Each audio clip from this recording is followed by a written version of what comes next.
Hello everyone. तर हा blog आहे मकर संक्रांतीचा आणि ब्लॉग टाकायला मला खरंच खूपच लेट झालं कारण पिल्लूची तब्येत खराब होती म्हणून. तर सगळ्यात पहिले तर डाळ शिजवून घेतली, मग पिल्लू पण उठला.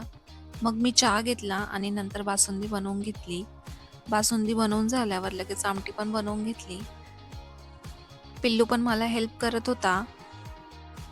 मग नंतर डाळ आणि गूळ मिक्स करून घेतला आणि गाळून घेतलं पुरण. पुरण रेडी करून झाल्यावर लगेच पीठ मळून घेतलं आणि मस्त अशा पुरणपोळ्या बनवल्या.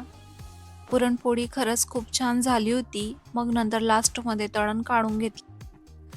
तळण काढून झाल्यावर मग लगेच पिल्लूला पण फ्रेश केलं आणि त्याची तयारी करून घेतली. पुरणपोळीचं जेवण असल्यावर खरंच खूपच भांडे निघतात. मग ते सगळे आवरले आणि किचन क्लीन करून घेतला. मग नंतर हॉलमध्ये पिल्लूने खूपच पसारा केला होता, तो पण आवरून घेतला.